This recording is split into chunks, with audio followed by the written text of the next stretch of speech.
रहा है वो PYQs वीडियो, तब आप देख रहे हो, और जब आप खुद सोल्व करो तो आपको ये तो पता चल गया टीचर ने कैसे अप्रोच किया, तो आपका अप्रोच बिल्कुल वैसे ही होगा। कोई फायदा नहीं है अमनदीप, कोई भी फायदा नहीं है if you are doing like this. ये उसके लिए नहीं, सब बच्चों के लिए है। अगर कोई बच्चा प्रीवियस ईयर क्वेश्चन देख के लाइक क्वेश्चन करता है, कोई भी फायदा नहीं है, ट्रस्ट मी। आप लोगों का टाइम भी वेस्ट होगा। आप लोगों को प्रीवियस ईयर क्वेश्चन हमने क्यों प्रोवाइड किए हुए हैं देन? आप लोगों के रिसोर्स शीट में, लेट मी कंप्लीट फर्स्ट, आपके रिसोर्स शीट में 2019 से 24 का अलग PYQ शीट है, 2025 का अलग शीट है, तो वो हमने क्यों प्रोवाइड किया हुआ है? और कितने बच्चे हैं जो PYQs देखते हैं गूगल कह रही हूँ, यूट्यूब वीडियो से? बताओ। इन दैट केस ये तो सही है मनदीप, मेरे को पता चल गया, नहीं तो ये तभी तभी स्कोर नहीं बढ़ रहा है तुम्हारा इतना करने के बाद भी। मैम एक्चुअली ना मैं क्वेश्चन ऐसे सॉल्व करती हूँ कि जैसे क्वेश्चन आ गया वीडियो पॉज करके वो सारा खुद सॉल्व किया नहीं, है। करना ही नहीं है ये ओके सही मैम। तरीका ही नहीं है करने का बच्चों। Okay ma'am. आप लोग इससे बेटर तो जितने टाइम में तुम वो देखती हो ना, देखो आप पहले पोस्ट करती हो, फिर करती हो, फिर टीचर करवाता है उसका सोल्यूशन देखती हो, और यही आप जब खुद करोगी क्वेश्चन सोल्व, तो उतने टाइम में आपके 4 क्वेश्चन सोल्व हो जाएंगे जब आप एक करोगी। Okay ma'am. ये सबके लिए है, ये नहीं करना है। क्लियर है? क्लियर इंडिकेशन दे रही हूँ मैं, ये नहीं करना है। Okay ma'am. Good evening. Good evening, good. आ जाओ एक बार सारे। ओके, सो हाफ लाइफ वाला तो ठीक है, ln2/k होगा। डीके कांस्टेंट, यहाँ पे रेट कांस्टेंट ही है। डीके कांस्टेंट टेम्परेचर पे, आपको पता है रेट कांस्टेंट डिपेंड करता है टेम्परेचर पे, तो यही स्टेटमेंट गलत है इसकी। और थर्ड आपको बोल रहा है amount of radioactive substance remained after 3 half life. मैंने तुम लोगों को बताया था फॉर्मूला कि concentration at time t after x half life कितना रह जाएगा, A0/2 तो वो बोल रहे 3 हाफ लाइफ के बाद, यानी कि 1/8 ऑफ इनिशियल। तो this is also correct. Fourth option I don't know कि कौन सा है, ठीक है, बट इसका जो आंसर होगा वो सेकंड होगा, फोर्थ ऑप्शन, क्योंकि यहाँ पे तुमने शेयर नहीं किया तो मुझे मालूम नहीं है कौन सा है, बट वो भी ठीक होगा क्योंकि सेकंड जो है वो गलत है।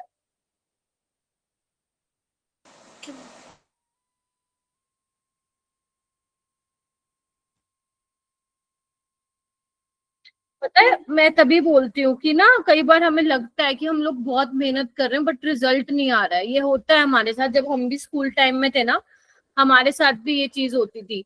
हमें लगता था, आपको पता है मैं मेरे भैया से शेयर करती थी क्योंकि मेरे स्कूल में कोई ऐसा टीचर नहीं था जिसके साथ मैं ये सारी बातें शेयर कर सकूं। मुझे आज भी याद है, when I was in 5th class ना, तो मैं मेरे भैया को बोलती थी क्योंकि उसको दिखता था ये सारा टाइम पढ़ती रहती है, ठीक है, तो मैं उसको यही बोलती थी कि ना मैं पढ़ती तो हूँ बट आउटकम नहीं आता। तो उसने मुझे एक ही बात बोली थी कि कहीं ना कहीं तो गड़बड़ है, ठीक है। उन्होंने मेरे को यही बोला था कि तेरे पढ़ने के तरीके में गड़बड़ है, तभी तेरा जो है वो स्कोर नहीं बन रहा है। राइट, वो मुझे आज तक बात याद है, बहुत पुरानी देखो बात है। तो आप कहीं ना कहीं गड़बड़ होती है हमारी, जिसकी वजह से हमारा स्कोर नहीं बनता है। ऐसा ऐसा नहीं होगा कि आप बहुत मेहनत करे जा रहे हो, बिल्कुल एकदम लगे जा रहे हो, फिर भी रिजल्ट नहीं आ रहा।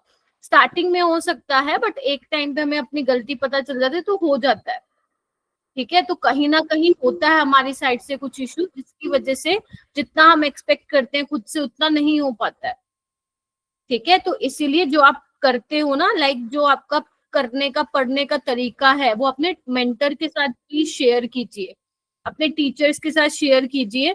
मैं हमेशा पूछती हूँ बच्चों से कि आप पढ़ते कैसे हो। कई बच्चे मेहनत बहुत करते हैं but the way they studied ना, वो करेक्ट सही नहीं तरीका होता, जिसकी वजह से वो बच्चा मेहनती बहुत है बट उसका कहीं ना कहीं वो आउटकम निकल के नहीं आता है। Getting my point? और जो बच्चे लेट आ रहे हैं ना, चाटा लगा दूं तुम लोगों को, है।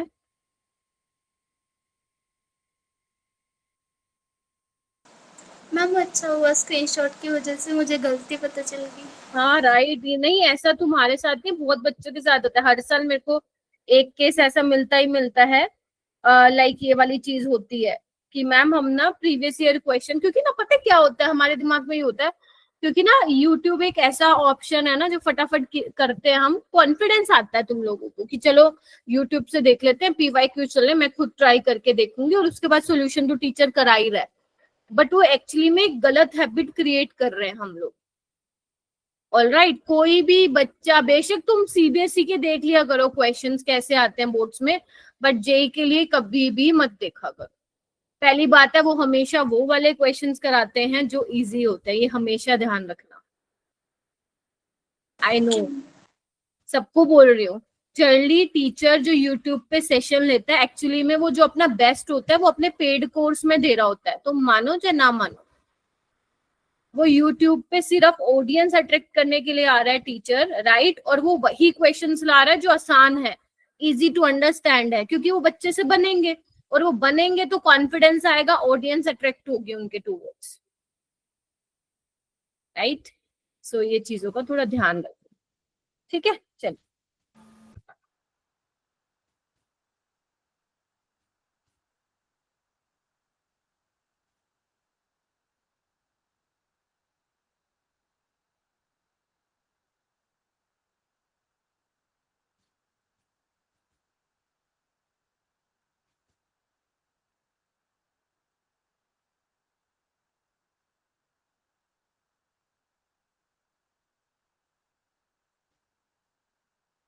ठीक, 1 मिनट दो बेटा।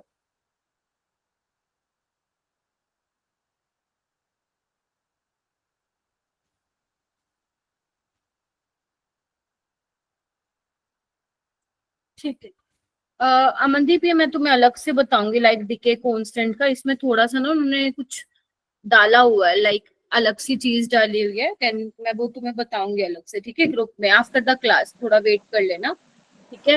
वो मुझे पूरा बताना पड़ेगा, ठीक है, थोड़ा सा है उसमें गड़बड़, और प्लीज मुझे एक बार फोर्थ वाला ऑप्शन भी भेज देना, इसका क्या था, ठीक है। ऑल राइट, ठीक है बच्चों, सो बेसिकली आज हम क्या स्टार्ट करने वाले हैं, D and F block element start करने वाले हैं, 3 चैप्टर तुम्हारे ऑलरेडी हो चुके हैं, एंड प्लीज जिनकी मैं मेंटर हूँ, अगर मैं आप लोगों से ग्रुप में पूछ रही हूँ, आपको रिस्पॉन्ड करना पड़ेगा, आई विल, अदरवाइज देखो मेरे पास फिर कोई ऑप्शन नहीं है, मैं थोड़े दिन ही देखूंगी, देन फिर मैं आपके साथ नहीं कंडक्ट कर पाऊंगी 1-on-1। क्लियर है सबको? तो जब भी आप मैसेज देख रहे हो प्लीज उसमें एक्टिव रहो, क्योंकि अगर आपका मेंटरशिप हो गया है तो मैं उसमें जरूर मैसेज करूंगी, गेटिंग माई पॉइंट। तो आप प्लीज एक्चुअली एटलीस्ट 2 ग्रुप में एक्टिव रहो, एक तो जो तुम्हारा ऑफिशियल ग्रुप है उसमें रहो, और जो मेरे साथ पर्सनल ग्रुप बना हुआ है, या जो बाकी टीचर्स के साथ भी, क्योंकि सब में ही ऐड हूं मैं, तो प्लीज उसमें एक्टिव रहो। अगर टीचर तुम्हें टैग कर रहा है तो प्लीज रिस्पोंड करो when ever you see the message, ठीक है जी, क्लियर है? यस सबको? मैम। ठीक है, ओके। दिव्या एक बार आप अपना ग्रुप देख लेना, ठीक है बेटा। दिव्या तिर्की नहीं, दिव्या ओनली दिव्या। चलिए ठीक है, और प्लीज मैं आप लोगों से रिक्वेस्ट कर रही हूँ, प्लीज आप लोग जो है ऑनेस्टी से पेपर दो। आज हम लोग तीनों टीचर्स बैठ के तुम लोगों का मेजर टेस्ट का परफॉर्मेंस देख रहे थे, एंड काफी बच्चों ने बेटा चीटिंग करके पेपर दिया हुआ है। मैं ये नहीं कह रही हूँ कि सारा पेपर तुम लोगों ने देखा, बट आप लोगों ने हर सब्जेक्ट में 5 से 6 सवाल देखे होंगे, तो प्लीज ये मत करो, नहीं तो तुम्हें बहुत ज्यादा प्रॉब्लम आगे जाके होने वाली है, एंड फिर अगले साल तुम ड्रॉप लोगे, एंड जब ड्रॉप लोगे तुम्हें सिर्फ कोई बैच नहीं चलेगा, लाइक कि जैसे अभी लाइव क्लासेस चल रही हैं, तो फिर तुम्हें खुद से ही प्रिपरेशन करनी पड़ेगी, ठीक है। So please don't do this. अगर तुम लोगों के चीटिंग से 100 नंबर आ रहे हैं, अगर विदाउट चीटिंग तुम्हारे 50 भी आ रहे हैं तो मैं उसमें भी खुश हूँ, but please don't do that, ठीक है। चलिए आइए,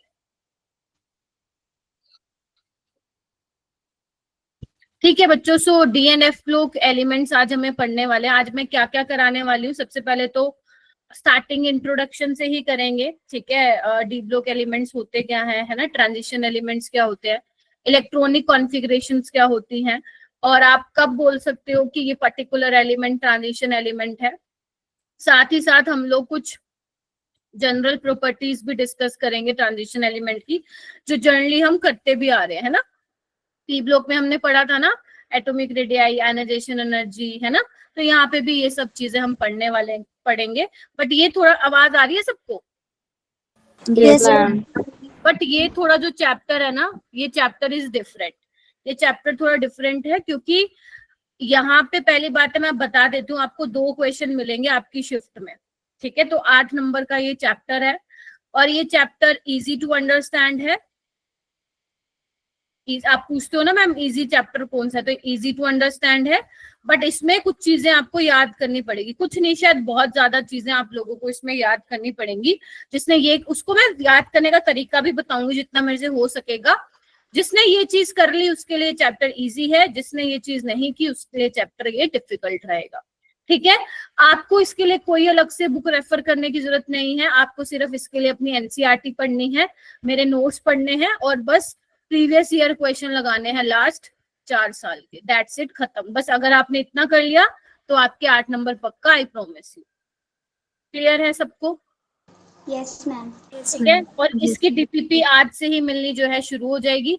अगर तुम इसका वेटेज देख पा रहे हो, इसका वेटेज देखो, अगर मैं लास्ट 4 साल की बात करूं तो 2022 में टोटल 30 क्वेश्चंस आए थे, मतलब ये लगा लो किसी के पेपर में 2 आए होंगे, नहीं तो 1 तो सबके पेपर में आया था।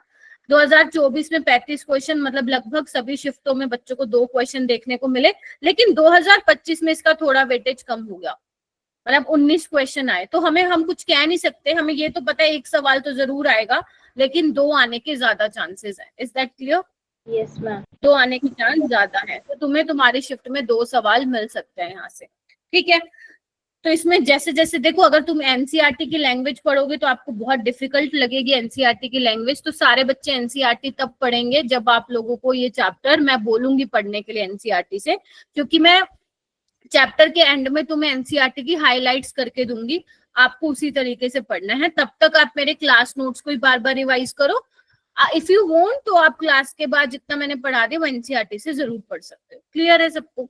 चलो, अब बेटा डी ब्लॉक, अब पीरियोडिक टेबल में डी ब्लॉक की पोजीशन होती कहाँ है?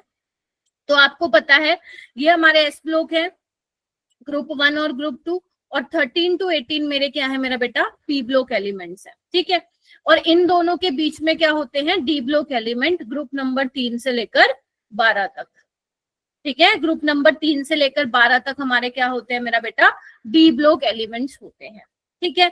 डी ब्लॉक एलिमेंट्स को हम ट्रांजिशन एलिमेंट्स भी बोलते हैं। क्या बोलते हैं? Transition elements. ट्रांजिशन क्यों बोलते हैं? क्योंकि इनका ट्रांजिशन होता है। कैसे? क्योंकि पहले एस और पी के बीच में आते हैं ना डी, तो पहले एस ब्लॉक की आप प्रॉपर्टीज पढ़ते हो, फिर आप किसकी पढ़ते हो? डी ब्लॉक की प्रॉपर्टीज पढ़ते हो, फिर पी ब्लॉक की। तो दोनों प्रॉपर्टीज के बीच में इनकी जो है डी ब्लॉक के बारे में आप डिस्कस कर रहे हो, इनकी प्रॉपर्टीज, इसीलिए इनका नाम हम ट्रांजिशन एलिमेंट भी बोल देते हैं, ठीक है।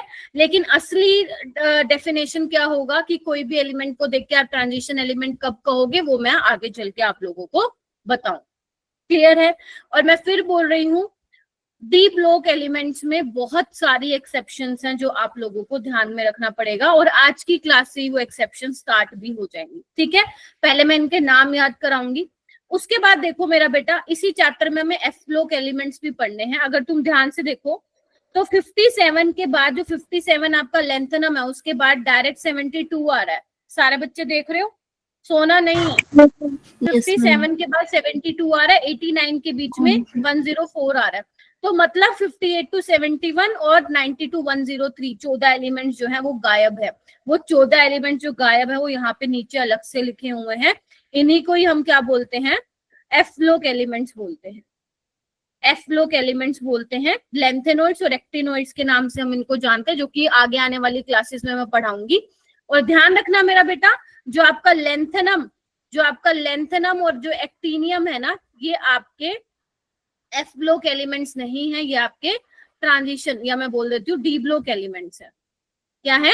डी ब्लॉक एलिमेंट्स है, क्योंकि जब आप देखोगे इलेक्ट्रॉनिक कॉन्फ़िगरेशन तो इनका जो लास्ट इलेक्ट्रॉन है बेटा वो डी ऑर्बिटल में जाता है, ना कि एफ में। बट इनको एफ के साथ पढ़ लिया जाता है इनकी प्रॉपर्टीज को देखते हुए। Getting my point? बोलो हाँ या ना? Yes, ma'am.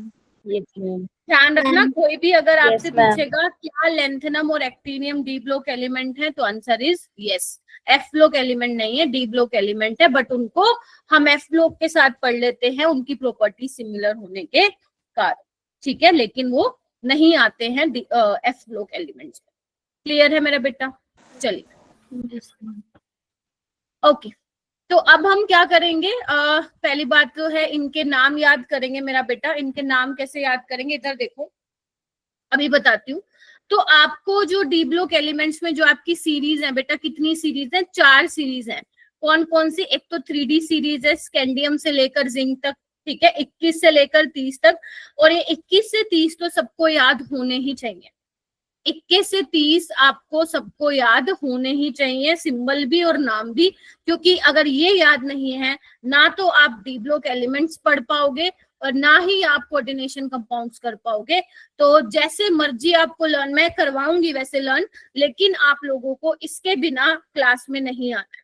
क्योंकि जब जब मैं क्लास में आऊंगी किसी की बच्चे को भी मैं खड़ा होकर पूछ सकती हूँ, बेटा वेनेडियम की इलेक्ट्रॉनिक कॉन्फ़िगरेशन बताओ, क्रोमियम का एटॉमिक नंबर बताओ। 21 से 30 तक मैं किसी का भी पूछ सकती हूँ। 4D सीरीज किसकी है? यट्रियम से लेकर कैडमियम तक है। आपकी 5D सीरीज में लेंथेनम, ठीक है, 57, फिर 72 आ रहा है, होफनियम और मरकरी तक है। 6D सीरीज में रदरफोर्डियम से लेकर कोपरनीशियम तक है और एक्टिनियम इसका पहला है। तो मैम ये हमें सारा डी ब्लॉक याद करना है। यस, आपको पूरी पीरियोडिक टेबल याद होनी चाहिए। एस और पी हर बच्चे को याद है। डी एंड एफ ब्लॉक आपको इस चैप्टर में देखने को मिलेगा। क्लियर है? चलिए आइए। सो बेसिकली याद कैसे करना है, आइए। सबसे पहले ये मत लिखना, आपको मैं याद करवा रही हूँ, आप लिख लो trick to remember D block elements. तो सबसे पहले मैं 21 से 30 तक आपको याद कराऊंगी। 21, 22, 23, 24, 25, 26, 27। अरे अरे अरे, थोड़ा पास पास लिखना पड़ेगा। हाँ बोलो हर्ष। मैम जी मैं 30 से 30 तक आते हैं पूरे। बहुत अच्छी बात है मेरा बेटा, वेरी गुड। 27, 28, 29, 30, ठीक है।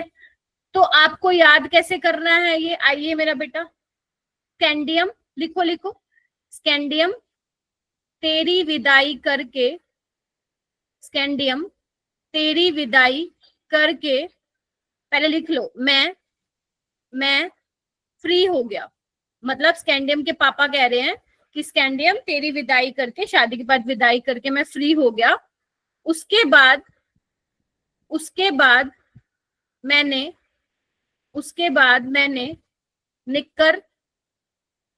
निक्कर कुर्ता को हम सीयू से लिखेंगे, जीन्स पहन ली। मतलब शादी पे हम भारी भारी कपड़े पहनते हैं ना, हाँ या ना? तो मस्त वो कह रहे हैं स्कैंडियम तेरी विदाई करके मैं फ्री हो गया, उसके बाद मैंने मस्त निक्कर कुर्ता जीन्स पहन ली। ठीक है, तो ये है 21 से 30 तक लेके ट्रिक। अब इसके नाम कैसे याद करोगे? स्कैंडियम मतलब स्कैंडियम ही होगा। Getting my point? SC। तेरी मने टाइटेनियम, विदाई यानी कि वेनेडियम, करके यानी कि क्रोमियम, मैं यानी कि मैग्नीज, फ्री यानी कि आयरन Fe, हो गया हो को समझो, मतलब हो को की तरह लो, कोबाल्ट। उसके बाद मैंने कुछ नहीं है, निक्कर मतलब निकल, कुर्ता यानी कॉपर, और जीन्स माने जिंक। ठीक है, तो स्कैंडियम तेरी विदाई करके मैं फ्री हो गया, उसके बाद मैंने निक्कर कुर्ता जीन्स पहन ली। तो ये आप लोगों के 21 से लेकर 30 तक क्या है? 3D सीरीज के मेंबर हैं। Scandium, titanium, vanadium, chromium, manganese, iron, cobalt, nickel, copper और zinc. Is that clear? Divya ठीक है क्या? सुखजीत, हरलीन नहीं है क्या? Okay, Ravinder, Mayank, Gurvinder, yes ma'am. ठीक है, ये आपके हैं 3D सीरीज के बंदे। ठीक है, अच्छा मैम, इसके बाद भी हमें याद करना है क्या? यस, उसके बाद भी हम चलते हैं 4D सीरीज पे। स्कैंडियम के बाद आता है यट्रियम के बाद आता है लेंथेनम। देखो, जिसकी जिसकी ट्रिक मैंने याद कर रखी है खुद, वो मैं आपको बताऊंगी। जिसको मैंने बिना ट्रिक से याद किया हुआ है, मैं आपको बिना ट्रिक के ही बताऊंगी। बट अगर आपको कोई बेटर मिलती है ट्रिक यूट्यूब गूगल से, तो आप वो कर सकते हो। ठीक है जी, चलिए। तो स्कैंडियम, यट्रियम और लेंथनम को, स्कैंडियम, यट्रियम, लेंथनम को मैंने इस तरीके से ही याद किया हुआ है, नो ट्रिक। फिर आगे आता है titanium, zirconium, hafnium. I hope school में ये हो गया होगा। Yes ma'am. Zirconium, hafnium, zirconium ZR, hafnium HF, आपको सिंबल आना चाहिए। ठीक है, टाइटेनियम, जिरकोनियम, होफ्नियम। फिर बी, नोबिता। ये आप देखते थे ना, नोबिता वाला कार्टून आता था, है ना, शिजुका नोबिता वाला, तो उसको ऐसे याद रखो। टाइटेनियम तो आपने याद कर ही लिया, नोबिता याद रखो, नोबिता, NB और TA। ठीक है, NB और TA सिंबल है। उसके बाद मोटू पतलू देखते थे ना, तो क्रोमियम, मोटू पतलू, ऊ आता ना तो W, मोलिबेल्डियम और टंगस्टन, मोलिबेल्डियम और टंगस्टन। फिर उसके बाद मांजा, टीना चावला रे, मांजा, टीना चावला रे, टीना चावला, मांजा, टीना चावला एक नाम है। हम बोलते नहीं अरे मांजा ना रे, हम बोलते नहीं ये बात, बोलो। Yes ma'am. हाँ, तो मांजा, टीना चावला रे। मोटू पतलू, मोटू पतलू, पतलू, तुम पतलू को ना यू मत लिखना, W लिखना, याद रहेगा। फिर आयरन, रूठ गया ओसम, मतलब आयरन रूठ गया, बहुत बढ़िया हुआ। ओसम बोलते नहीं अरे क्या चीज है, ओसम। तो आयरन रूठ गया ओसम। आई होप आप लिख रहे हो साथ साथ। Yes iron yes ma'am. रूठ गया ओसम। ठीक है, उसके बाद आता है कोबाल्ट। के बाद ऐसे ही याद किया हुआ मैंने, कोबाल्ट, रोडियम, इरिडियम। ऐसे मत सोचना कि आज ही याद हो जाएगा, जब तक 3-4 बार रिवाइज नहीं करोगे तो याद नहीं होगा। Cobalt, rhodium, iridium. रोडियम बोले तो RH, इरिडियम बोले तो IR। ठीक है, फिर उसके बाद आता है निक्कल। निक्कल पड़ेगी पिटाई, निक्कल पड़ेगी पिटाई। किसी ने लेफ्ट टू राइट याद कर रखा होता, देखो मैंने तो डाउन द ग्रुप कर रखा है, इसलिए तुम्हें वो बता रही हूँ। निक्कल पड़ेगी पटाई, निक्कल, पैलेडियम और platinum. Copper, silver, gold. Copper, silver, gold. सबसे महंगा कॉपर, उससे सस्ता सिल्वर, उससे सस्ता कॉपर, ऐसे कॉपर सस्ते से महंगे की तरफ, कॉपर, सिल्वर, गोल्ड। ठीक है, जिंक, कैडमियम, मरकरी। इसको ऐसे याद रखो, कैडबरी से याद रख सकते हो, कैडबरी चॉकलेट आती है ना डेयरी मिल्क वाली। Zinc, cadmium, mercury. कैडमियम बोले तो CD, मरकरी बोले तो Hg। हो गया, देखो पूरा डी ब्लॉक याद करा दिया मैंने, पूरा डी ब्लॉक याद करवा चुकी हूँ मैं तुम लोगों को। ठीक है, तो आपको 21 से 30 तक याद होने चाहिए। Scandium, titanium, vanadium, chromium, manganese, iron, cobalt, nickel, copper, zinc and down the group भी आप लोगों को याद होने चाहिए। Scandium, yttrium, lanthanum, titanium, zirconium, hafnium, विनोबिता, क्रोमियम, मोटू पतलू, आयरन रूट गया सॉरी मांजा, टीना चावला रे, आयरन रूट गया awesome, cobalt, rhodium, iridium, nickel पड़ेगी पिटाई, सस्ता, सस्ता सस्ता महंगा, कॉपर, सिल्वर, गोल्ड और जिंक, कैडमियम, मरकरी। ठीक है, यस हो गया ये। तो पहली आपकी 3D सीरीज है। 3D क्यों है? क्योंकि 3D में इलेक्ट्रॉन जाएगा, नीचे वाला 4D है, 4D में इलेक्ट्रॉन जाएगा, और लास्ट में 5D है, मतलब 5D में इलेक्ट्रॉन जाएगा। यहां तक किसी को कोई प्रॉब्लम है तो बोलिए।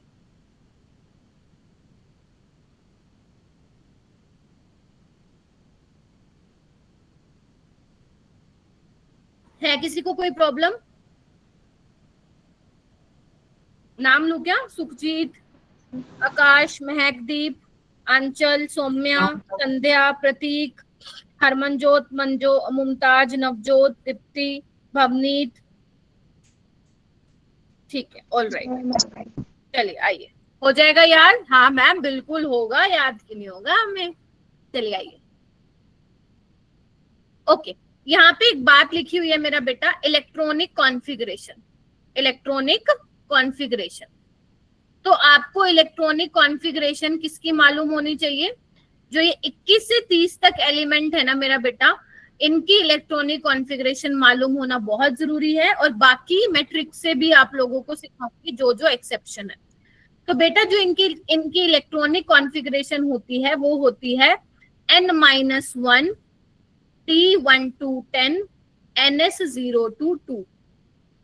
ठीक है, इसका मतलब क्या हुआ, ns क्या है आपका, ns is outermost shell, है ना, आउटर मोस्ट शेल, और जो n-1d है उसको हम बोलते हैं पेनल्टीमेट शेल, नाम है।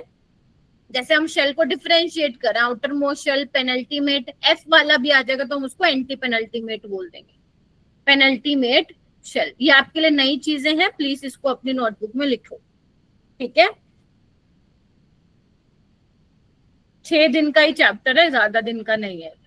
क्लियर है मेरा बेटा? यस ठीक है, क्या तुम लोगों ने ट्रिक लिख ली? अगर तुम लोगों ने ट्रिक लिख ली तो फिर मैं इसको इरेज करना चाहती हूँ। लिख ली मैम। सबने लिखी? नहीं लिखी तो गंदी बात है, लिखनी चाहिए थी मेरा बेटा, क्योंकि मेरे को यहाँ पे इलेक्ट्रॉनिक कॉन्फ़िगरेशन बतानी रहेगी, तो मैं इसको हटा दे रही हूँ। चलो एक काम करते हैं, पढ़े रहने दो, मैं नेक्स्ट उसमें बता देती हूँ, कोई बात, लिखे रहने दो, लिखे रहने दो। और जो बच्चा लेट आ रहे हैं भाई जल्दी आओ, जल्दी आओ। चलो अब कैसे करना है मैम? अब ध्यान से देखो, डी में ना 1 से 10 इलेक्ट्रॉन आएंगे, आपको पता है डी में मैक्सिमम 10 इलेक्ट्रॉन आ सकते हैं, तो 1 से शुरू होंगे 10 तक आएंगे। एस में या तो 0 होगा या 1 होगा या फिर 2 होंगे। तुम्हारी एनसीईआरटी में ना ये लिखा हुआ है एनएस के केस में 1 to 2 एनसीईआरटी में, और साथ में लिखा हुआ है एक्सेप्ट पैलेडियम।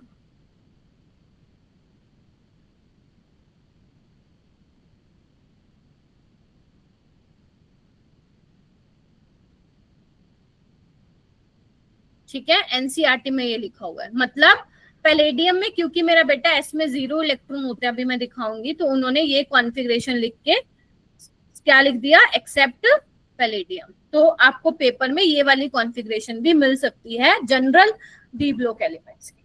ठीक है मेरा बेटा, चलिए आइए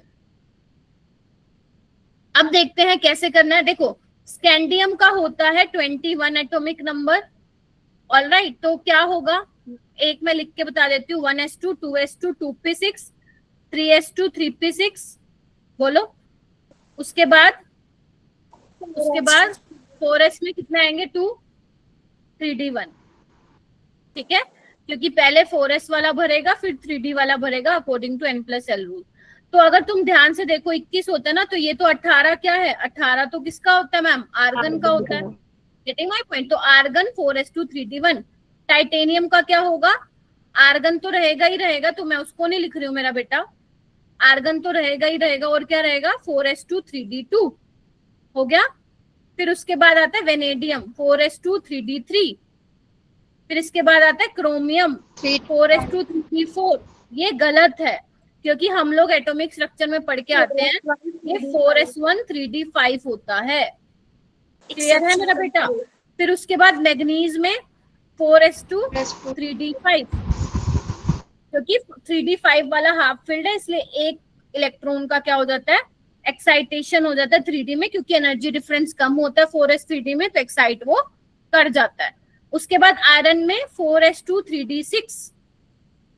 ठीक है, कोबाल्ट में 4s2 3d7, कोबाल्ट है ये, CO छोटा ओ है।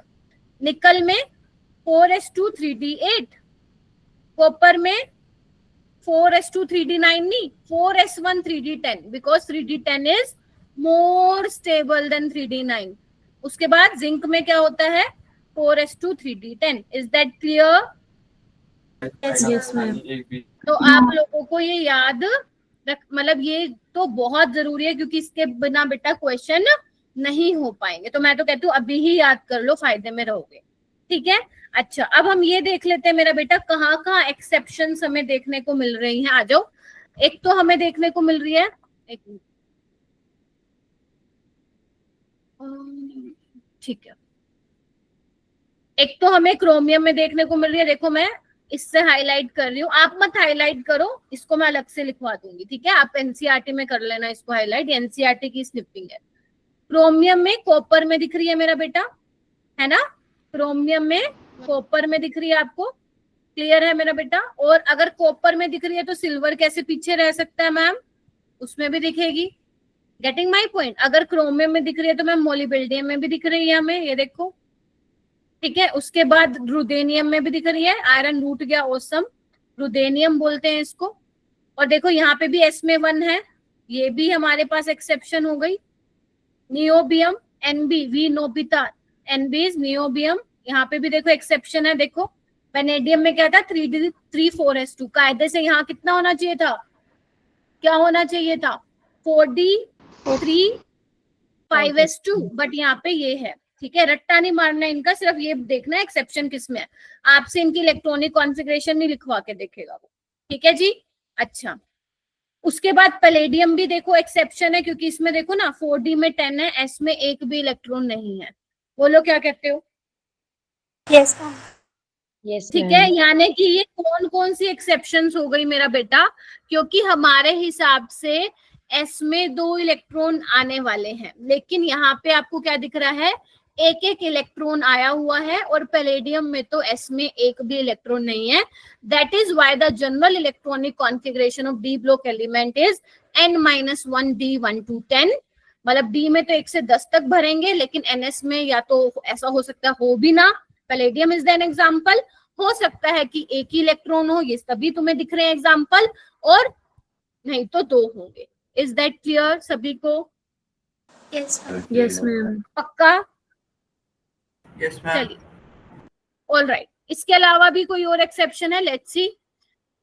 उसके अलावा भी देखते हैं एक बार, और कहाँ एक्सेप्शन।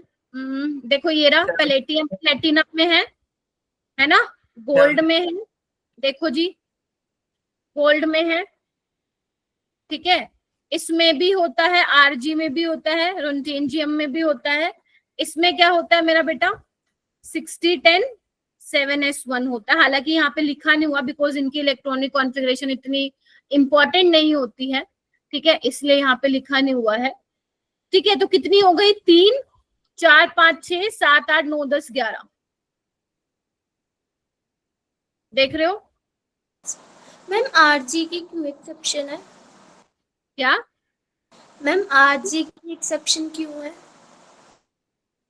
क्योंकि कॉपर में है ना एक्सेप्शन, कॉपर सिल्वर गोल्ड के नीचे आ रहा है ना रुटेंजियम, तो उसकी भी होगी, ओके ठीक है। तो कितने हो गए एक बार, 3, 4, 5, 6, 7, 8, 9, 10, 11। एक बार मैं चेक भी कर लेती हूँ। पैलेडियम हो गया, गोल्ड हो गया, सिल्वर की भी लिखवा दी ना मैंने, हाँ सिल्वर भी हो गया, ओके। एक बार एनसीईआरटी खोल के बैठे हो ना, मेरे को एक बार टेक्टिनियम की चेक करके बताना क्या इलेक्ट्रॉनिक कॉन्फ़िगरेशन है। एक बार कोई बच्चा चेक करके दिखाए, क्योंकि मेरे पास एक्सेप्शन है टेक्टिनियम की लिखी हुई। एक बार प्लीज कोई बच्चा चेक करके बताइए, एनसीईआरटी में ना चेंज होता रहता है क्या किसी के पास एनसीईआरटी? प्लीज मेरे को एक बार बताएं उसका electronic configuration. Ma'am 4d6 5s1। ठीक है, ठीक कर लेना, मतलब मेरे को यहाँ पे ठीक करना है, मेरे पास दूसरी वाली एनसीईआरटी थी उसमें ये था, ठीक है। तो ये भी हमारे पास क्या हो गया फिर, एक्सेप्शन हो गया, ठीक है। चलिए, अब मैम ये एक्सेप्शन याद कैसे करेंगे? देखो मेरे को भी ट्रिक से ही याद है, ऐसे नहीं है, तो मैं वो ट्रिक लिखवाती हूँ तुम लोगों को। आओ जल्दी लिखो, नवाबी क्यों करे राजा या रागा, जो तुम्हें बोलना है। नवाबी क्यों करे राजा, मौत तक रुकावटें राह मतलब रास्ते, राह में पड़ेगी और पिटाई होगी, क्या लिखवाया मैंने? नवाबी क्यों करे राजा, मौत तक रुकावटें राह में पड़ेंगी और पिटाई होगी। अब ये नवाबी कौन है? एनबी है, नोबिता का एनबी है, नियोबियम है। क्यों बोले तो कॉपर है, करे बोले तो क्रोमियम है, रजा बोले तो रुटेंजियम है, मौत तक मोलिबेल्डियम, तक यानी कि टीसी, मांजा टीना चावला, टेक्टिनियम, रुकावटें रुदेनियम, देख रहे हो। उसके बाद राहा में RH रोडियम, राहा में पड़ेंगी यानी कि बोलो पैलेडियम, ठीक है। उसके बाद और को तुम ऐसे लिखो AU और AG, गोल्ड और सिल्वर। याद करा रही हूँ, करना ही पड़ेगा, इस चैप्टर में है बेटा कुछ ऐसी चीजें तो आपको ध्यान रखनी पड़ेगी। और पिटाई होगी में पिटाई का मतलब है प्लेटिनम। हो गए क्या, देखो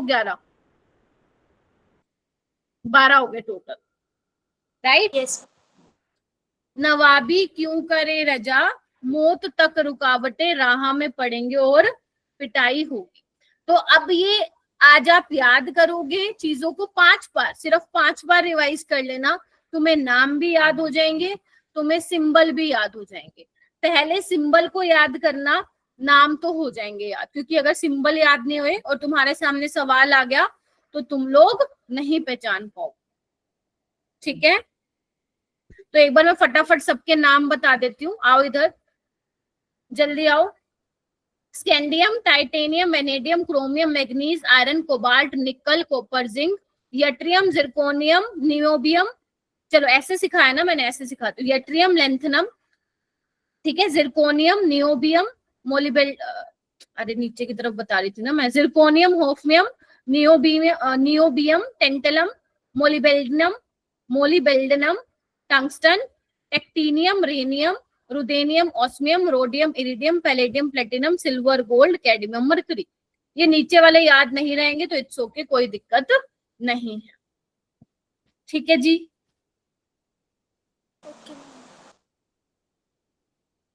मुश्किल लग रहा है क्या? जिसको मुश्किल लग रहा है जरा बता दो मेरे को कि मैम नहीं मैम बहुत मुश्किल है, ये तो पता नहीं क्या ही है।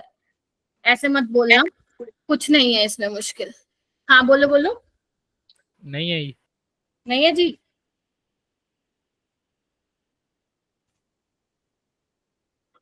अगर चीजें थोड़ी मुश्किल ना होती तो सबका जेई ना निकल जाता, क्या कहते हो? Yes Yes, yes ma'am. Ma'am. Competition भी तो आना चाहिए। कंपटीशन कहाँ से आएगा? बच्चे 21 से 30 तक रट के जाएंगे, बट पेपर में आएंगे ये 12 एक्सेप्शन, ठीक है। नवाबी क्यों करे रजा, रुकावटें राह में, रुकावटें क्या था बताओ?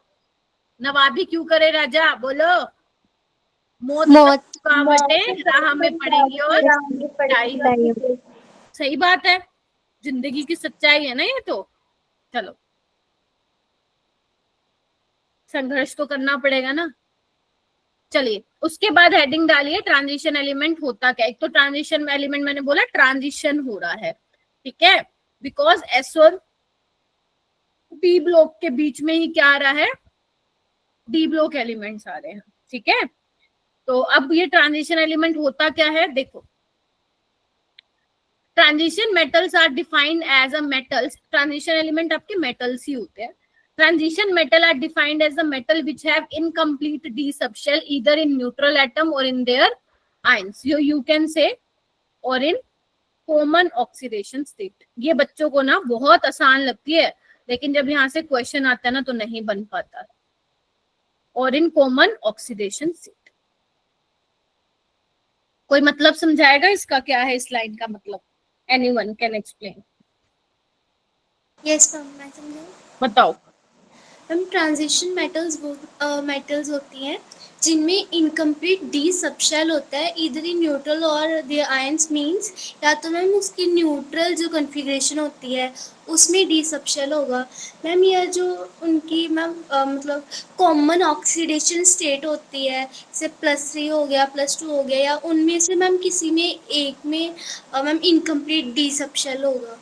इनकम्प्लीट डी सबशेल का मतलब? मैम जो डी सबशेल है वो सारा फिल नहीं होगा, उसमें थोड़ी वैकेंट स्पेस होगी। ठीक है। और कोई एक दिव्या तुम एक्सप्लेन करोगी? दिव्या, महकदीप, महकदीप, मैम ऐसे ही। सेम। Yes ma'am. हाँ ये सही है, आंसर ना देने का ये रीजन सही है। आ जाओ। तो बेसिकली कहने का ये मतलब है, डी में इनकम्प्लीट डी सबशेल का मतलब क्या है, डी में 1 से 9 इलेक्ट्रॉन होंगे। ठीक है, दिस इज द मीनिंग। ठीक है, कि इनकम्प्लीट डी सबशेल, अगर डी 10 होता है तो मतलब वो फुल्ली फिल्ड है ना, क्योंकि मैक्सिमम 10 इलेक्ट्रॉन आ सकते हैं।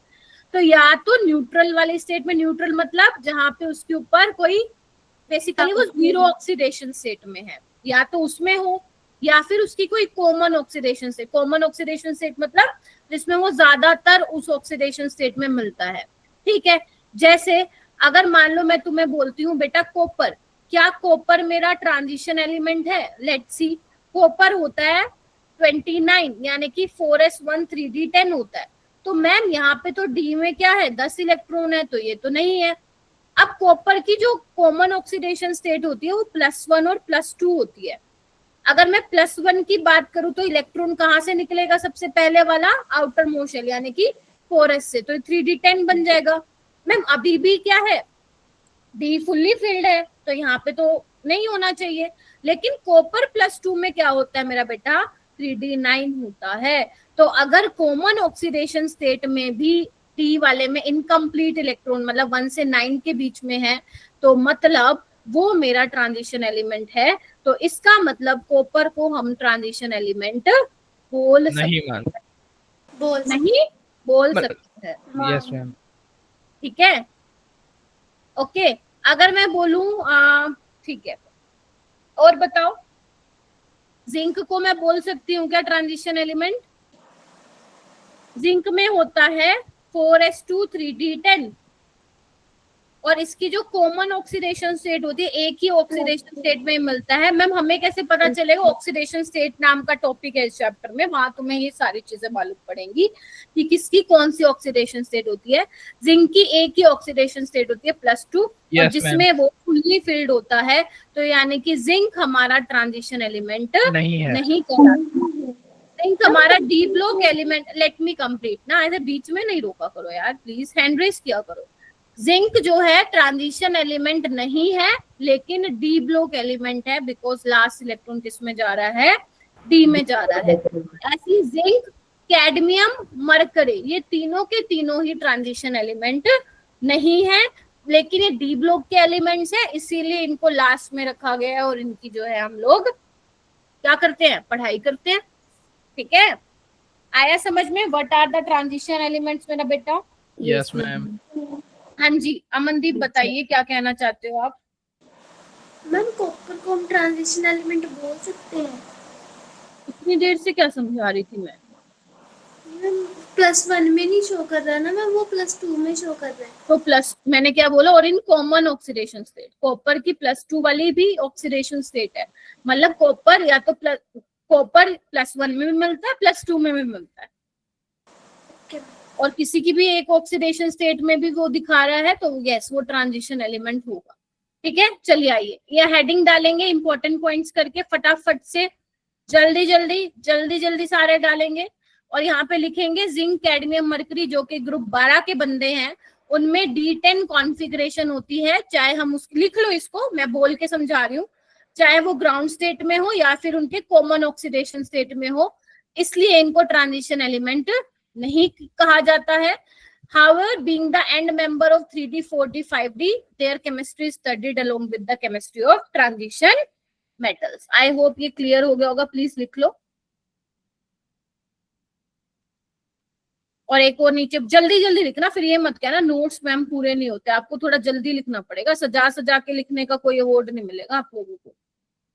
ब्लू पेन उठाओ और लिखना चालू करो, ब्लैक बोल कुछ नहीं होता 12वीं में, प्रोजेक्ट में लिखना नंबर लेने के लिए।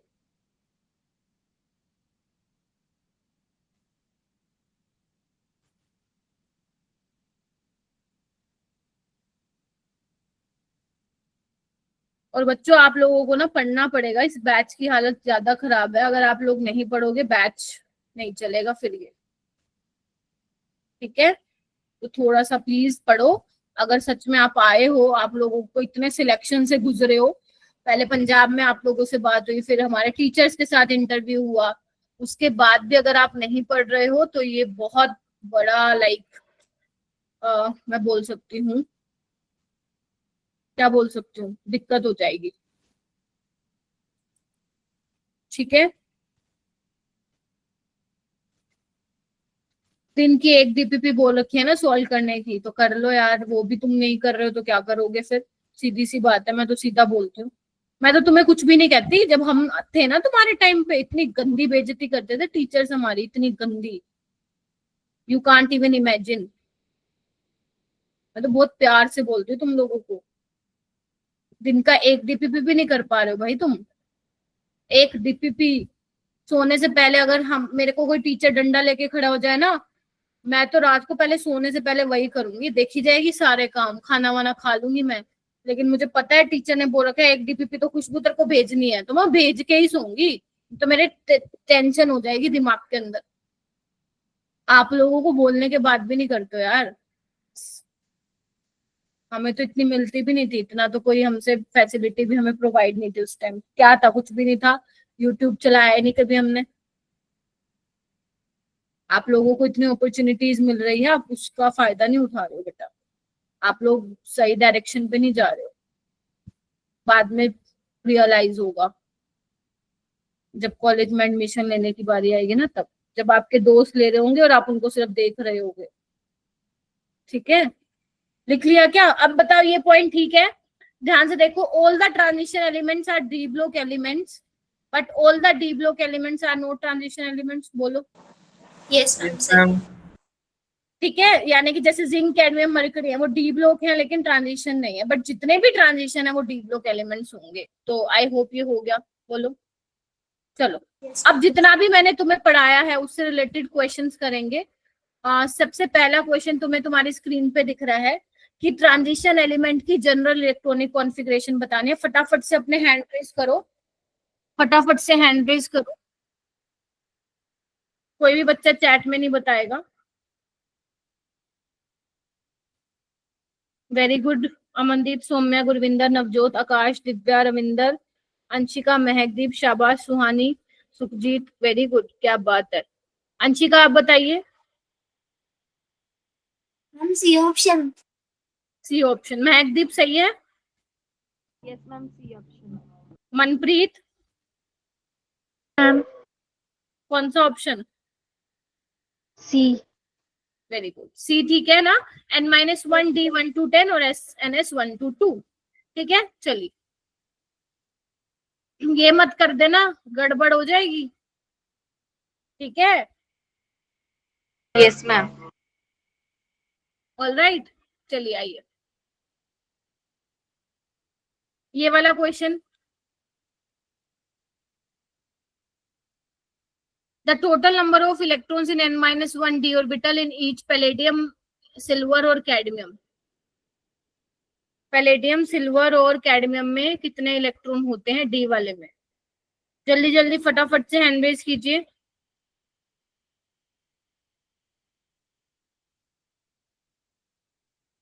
प्रतीक बताएगा, प्रतीक, प्रतीक जी। प्रतीक है कि नहीं है क्लास में?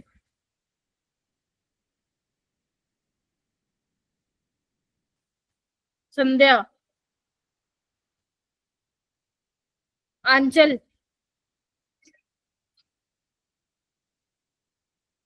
जल्दी बताओ। मैम मैं बताऊं? बताओ Gurvinder. C option ma'am. C option ठीक है। ऑप्शन सी ऑप्शन होगा। पैलेडियम में D10 है, सिल्वर में भी और कैडमियम में भी D10 है, क्योंकि क्योंकि क्योंकि ये तो जिंक वाली फैमिली में आता है। यस ठीक है, मैम। और कॉपर, सिल्वर, गोल्ड, तो कॉपर में भी D10 होता है तो इसमें भी होगा। निकल, पैलेडियम, प्लेटिनम, मैंने कहा था पैलेडियम का एक्सेप्शन है, याद करो, D10 होता है, एस में 0 होते हैं इलेक्ट्रॉन, इसलिए सी ऑप्शन इसका करेक्ट होगा। ये वाला क्वेश्चन करिए।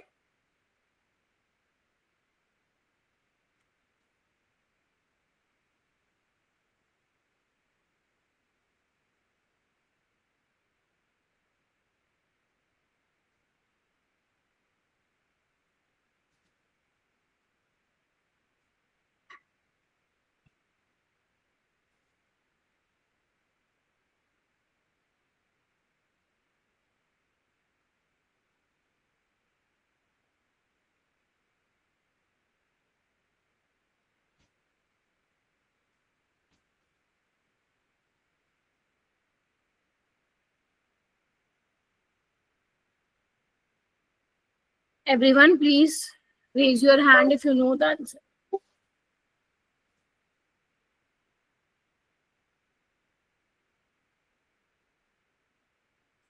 बस थोड़ा सा डिफिकल्ट क्वेश्चन आते हैं, तुम लोग ऐसा फंस जाते हो ना बहुत बुरी तरह. Very good Saumya. सौम्या बताओ. Ma'am A option. A option कैसे किया मेरा बेटा? मैम 43 जो है वो टेक्नीशियम होगा, टेक्नीशियम के ठीक ऊपर मैग्नीज, जिसका वो 25 होगा एटॉमिक नंबर और उसका इलेक्ट्रॉनिक कॉन्फ़िगरेशन. आपने ये याद की हूँ मैं पहले? Yes ma'am. मैम 30 तक. Very good. देखो, टेक्टिनियम है वो, ठीक है. अच्छा, टेक्नीशियम भी बोल सकते हो उसको. आप लोग कैसे याद कर सकते हो इसको? आप लोगों को 43 दिया हुआ है ना, उसमें से 18 माइनस कर दो आप लोग. कितना आ जाएगा? 25 नहीं आ जाएगा?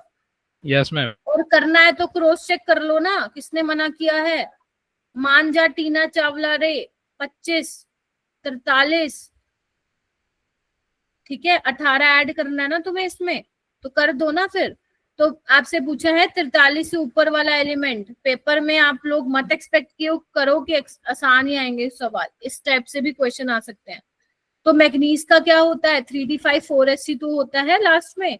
यहाँ यस पे मैम. देखो 4s1 4p6 4s2 4p5 और यहाँ 4s1 गलत हो गया. डी ब्लॉक एलिमेंट आपका 43 वाला, ठीक है. तो इसके लिए ना तुम एक काम और कर सकते हो. अगर तुम्हें, वैसे तो तुम्हें इतना ध्यान होना चाहिए. इधर देखो कि 21 से 30 जिंक का होता है, 39 टू 48 कैडमियम तक होता है, 57 फिर 72 से 80, 89 फिर 104 से 112. इतना आप आइडिया, रफ आइडिया लगा के रख सकते हो कि अगर क्वेश्चन आएगा तो आप लोग कर लोगे. क्लियर है? Yes ma'am. Yes ma'am. चलिए, बहुत बढ़िया. उसके बाद चलते हैं क्वेश्चन नंबर 6 पे. मतलब जो भी ये क्वेश्चन नंबर है, इसको ट्राई करो करने का. The number of D electron in Fe+2 is not equal to that of. सबसे पहले तो चेक करो कि Fe+2 में डी इलेक्ट्रॉन कितने हैं.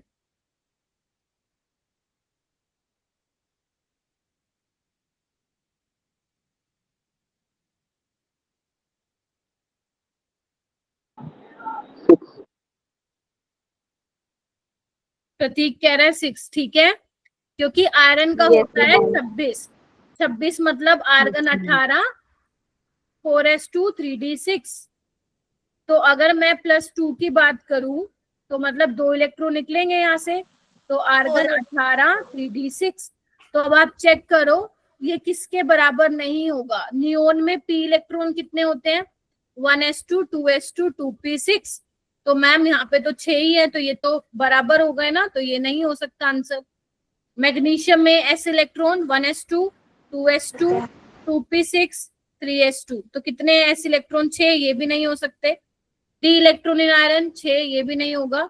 p इलेक्ट्रॉन कितने होंगे? Cl नेगेटिव मतलब 18. 18 बोले तो 1s2 2s2 2p6 3s2 3p6 हो गए 18. ठीक है. तो यहाँ पे कितने हैं p इलेक्ट्रॉन? 6 और 6 12. 12. तो ये इक्वल नहीं आ रहे हैं, तो यानी कि ऑप्शन क्या हो जाएगा मेरा बेटा? डी. ठीक है जी. Yes ma'am. चलिए यस मैम. ये वाला करिए 2024 का क्वेश्चन. पहली क्लास में बन गया प्रीवियस ईयर क्वेश्चन.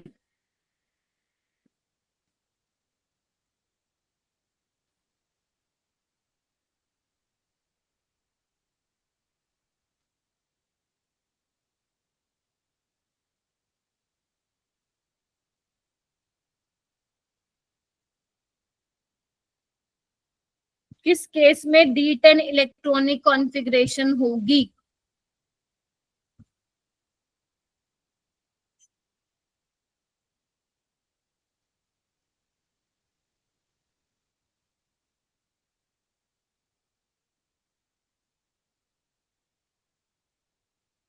शाबाश everyone, please raise your hand. Suhani, Manpreet, Saumya ने तो कर लिया, भवनी, दीप्ति, दिव्या, दिव्या तिर्की, दोनों दिव्या हैं क्या क्लास में? नहीं, एक ही दिव्या है।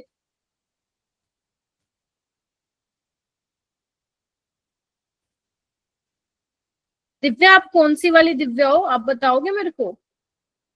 मैम दिव्या तिर्की। ओके, दूसरी वाली दिव्या नहीं आई है।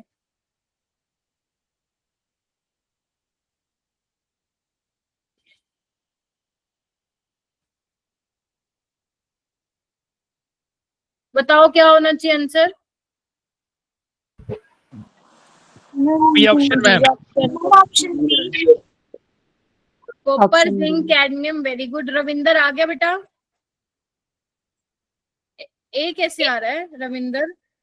ओ सॉरी, बी। हाँ ठीक है, बी ठीक है। कॉपर, जिंक, कैडमियम और सिल्वर। ठीक है, इनमें D10 होगा। ये वाला क्वेश्चन करिए।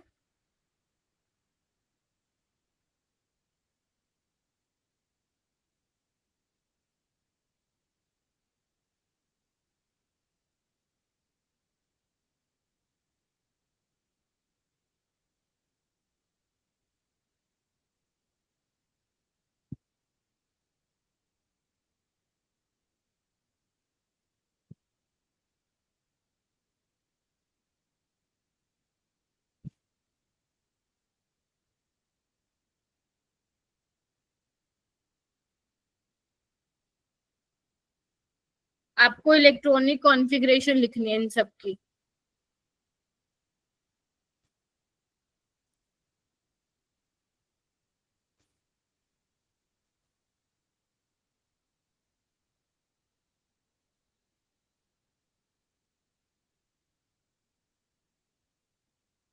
लिखिए लिखिए, लिखना स्टार्ट कीजिए। Very good. सौम्या, गुरविंदर, मैगदीप, हरमनजोत, रविंदर, रजविंदर, मतलब अमिंद।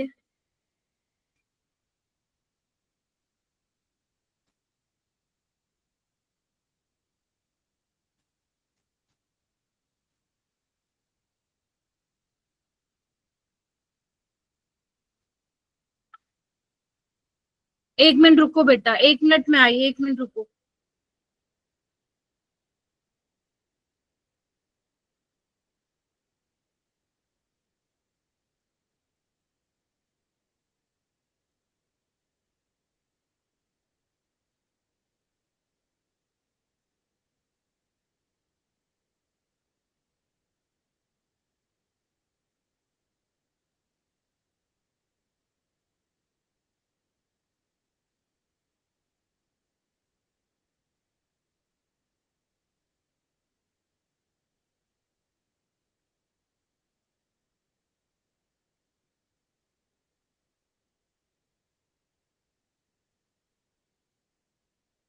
हाँ बच्चों, हुआ क्या? आएगा आंसर बताइए।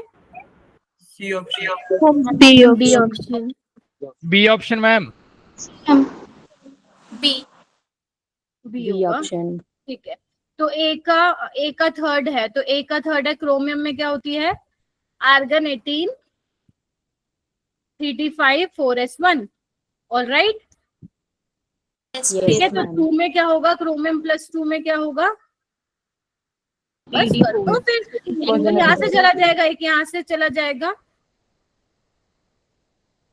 ठीक है बच्चों, एक्चुअली मैं क्लास बस 10 मिनट में छोड़ दूंगी। एक्चुअली थोड़ा सा प्रॉब्लम हो गया मेरे घर पे। ठीक है तो एक बार जल्दी से कर लो। एक का पहले से हो गया। बदल। बी का फोर्थ बोल रहा है, बी का फोर्थ। Mn क्या होगा? 3d5 4s2। तो अगर एक इलेक्ट्रॉन जाएगा तो यहाँ से जाएगा। ठीक है, तो कितना बनेगा? 3d5 4s1। आई होप हो जाएगा ये वाला। Yes yes ma'am. ऑप्शन से पता लग रहा है। हाँ जी मेरा बेटा। एक मैम एक ऑप्शन से बन गई। पता लग जाएगा ए से ही। अच्छा, Yes, ma'am. ए का फर्स्ट दिया हुआ है इन्होंने। अच्छा, एक ही ऑप्शन में यार, ये तो सही है। Yes ma'am. मैम इंटेलिजेंट हो गए हो क्या? चलो आओ। ओके, उसके बाद हेडिंग डालिए एटॉमिक रेडियाई, जल्दी से डालो एटॉमिक रेडियाई।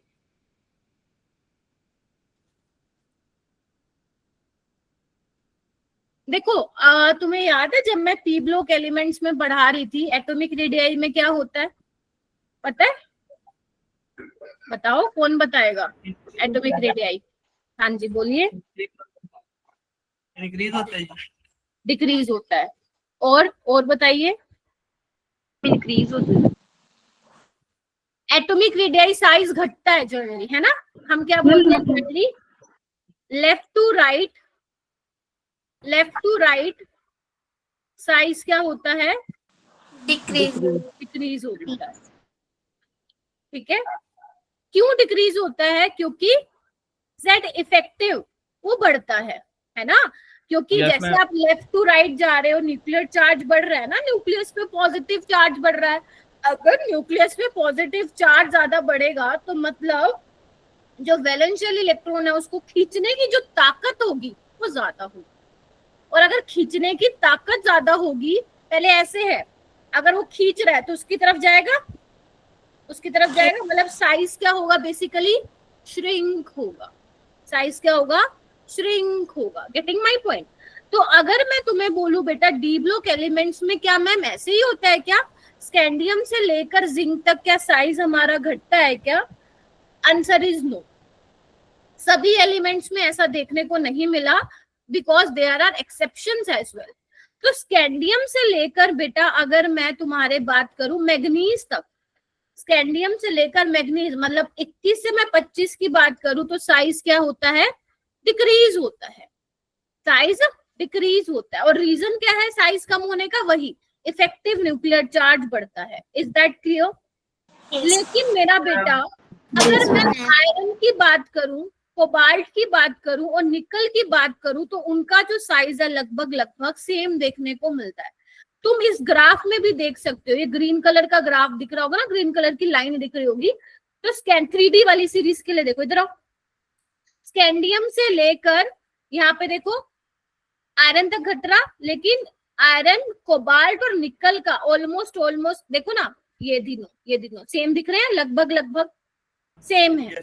फिर उसके बाद निकल से कॉपर बढ़ गया, कॉपर से जिंक और बढ़ गया। मैम ये क्यों हो रहा है? देखो हमारा जो साइज घट रहा था वो न्यूक्लियर चार्ज बढ़ने की वजह से घट रहा था। अब तुम आयरन से निकल जा रहे हो तो भी न्यूक्लियर चार्ज बढ़ रहा है, तो मैम उस हिसाब से निकल का साइज कम होना चाहिए था, लेकिन ये तो तीनों बराबर है। क्योंकि मेरा बेटा होता क्या है, क्योंकि आयरन में डी में 6 इलेक्ट्रॉन है, कोबाल्ट में 7 है और निकल में 8 होते हैं। तो होता क्या है मेरा बेटा, यहाँ पे कंटिन्यूसली डी में क्या भर रहे हैं? इलेक्ट्रॉन भर रहे हैं। तो यहाँ पे एक और फैक्टर भी रोल प्ले करता है, दैट इज रिपल्शन वाला फैक्टर। ठीक है, स्क्रीनिंग इफेक्ट वाला फैक्टर। आप लोगों को पता है शील्डिंग इफेक्ट का ऑर्डर ये होता है, देखो एक बार। Yes ma'am. ठीक है, तो डी में इलेक्ट्रॉन भरने की वजह से क्या है, जो डी में जो इलेक्ट्रॉन भर रहे हैं वो जो बाहर वाले इलेक्ट्रॉन है मेरा बेटा उसको अच्छे से क्या नहीं कर पाते हैं? शील्ड नहीं कर पाते हैं। ठीक है मैम, ठीक है, ये बात तो है। लेकिन यहाँ पे हो क्या रहा है मेरा बेटा, अब डी में इलेक्ट्रॉन बढ़ते जा रहे हैं। एक बात बताओ, वैसे तो उनका अच्छा नहीं है शील्डिंग इफेक्ट, अब डी में इलेक्ट्रॉन भरते जा रहे हैं, मतलब वो कुछ हद तक बाहर वाले इलेक्ट्रॉन को शील्ड कर पाएगा, यस और नो? यस। ठीक है, जितनी ज्यादा तुमने चादर लगा दी उतना वो बाहर की चीज आप नहीं देख पाओगे, हाँ या ना? Yes ma'am. तो यहाँ पे भी क्या हो रहा है, इफेक्टिव न्यूक्लियर चार्ज तो बढ़ रहा है जिसकी वजह से साइज कम होना चाहिए, लेकिन क्योंकि ये बाहर वाले इलेक्ट्रॉन को भी शील्ड कर पा रहा है तो न्यूक्लियस की पकड़ आउटर मोस्ट शेल पे नहीं जा रही है। बोलो क्या कहते हो? Yes ma'am. ठीक है, तो जिसकी वजह से क्या हो रहा है, शील्डिंग इफेक्ट वाली जो बात है और जो जेड इफेक्टिव है वो दोनों क्या हो चुके हैं? बैलेंस आउट हो चुके हैं। ये साइज को बढ़ा रहा है, ये कम कर रहा है, और दोनों क्या हो गए? बैलेंस। इस वजह से तीनों के रेडियाई में कुछ खास फर्क देखने को नहीं मिलता है। Is that clear? फिर Yes, उसके ma'am. बाद जब तुम Yes, कॉपर ma'am. और जिंक पे जाते हो तो इनका दोनों का साइज देखो ना, बढ़ रहा है कॉपर से जिंक जाते वक्त। ये क्यों हो रहा है? क्योंकि मैम यहाँ पे डी में 10 इलेक्ट्रॉन है, यहाँ पे भी कितने हैं, 10 इलेक्ट्रॉन है, देखो ना। तो मतलब यहाँ पे तो मैम जो शील्डिंग इफेक्ट वाला फैक्टर है वो ज्यादा डोमिनेटिंग हो जाएगा। क्या कहते हो? Yes ma'am. मतलब खुद सोचो, डी में 10 इलेक्ट्रॉन क्या करेंगे, धक्का मुक्की करेंगे ना, इलेक्ट्रॉन इलेक्ट्रॉन में रिपल्शन होगी। और अगर इलेक्ट्रॉन इलेक्ट्रॉन में रिपल्शन होगी तो इलेक्ट्रॉन क्लाउड क्या हो जाएगा, थोड़ा सा एक्सपांड हो जाएगा। इसी को ही तो हम क्या बोलते हैं, शील्डिंग इफेक्ट बोलते हैं ना। Getting my point? Yes, ma'am. जिसकी वजह Yes, से ma'am. साइज क्या हो रहा है, हमारा बढ़ रहा है। यानी कि मैम हमें यहाँ पे 3 बातें समझ में आई। एक तो आपने बोला स्कैंडियम से मैग्नीज साइज घटेगा, जो जनरल हम पढ़ते आ रहे हैं बचपन से। लेकिन आयरन कोबाल्ट निकल का ऑलमोस्ट सेम देखने को मिलेगा, क्योंकि effective nuclear charge shielding effect को बैलेंस आउट कर रहा है। लेकिन in case of copper and zinc जो है एटॉमिक रेडियाई हमारा बढ़ने को देखने को मिला है। ये मैं अपने आप से नहीं बोल रही हूँ बेटा, ये चीजें एनसीईआरटी में एक्सपेरिमेंटल वैल्यूज लिख दी गई हैं, मैं उसको जस्टिफाई कर रही हूँ। Getting my point? तो यहाँ पे कॉपर और जिंक में शील्डिंग इफेक्ट वाला फैक्टर है वो बढ़ गया है न्यूक्लियर चार्ज से ज्यादा, जिसकी वजह से ये वाली चीज आपको देखने को मिल रही है। देख रहे हो? Yes ma'am. ठीक है, Yes, ma'am. बहुत बढ़िया। अच्छा, और क्या देखने को मिल रहा है तुम्हें? और आना एक बार, यहाँ देखने को देखो। 4D और 5D की बात करें तो क्या देखने को मिला है कि मैम यहाँ पे थोड़ी सी गड़बड़ देखने को मिल रही है कि जो 4D और 5D के एलिमेंट्स हैं उनकी जो रेडियाई है वो एक दूसरे के ऊपर ग्राफ बिल्कुल ऐसे पास पास दिख रहे हैं।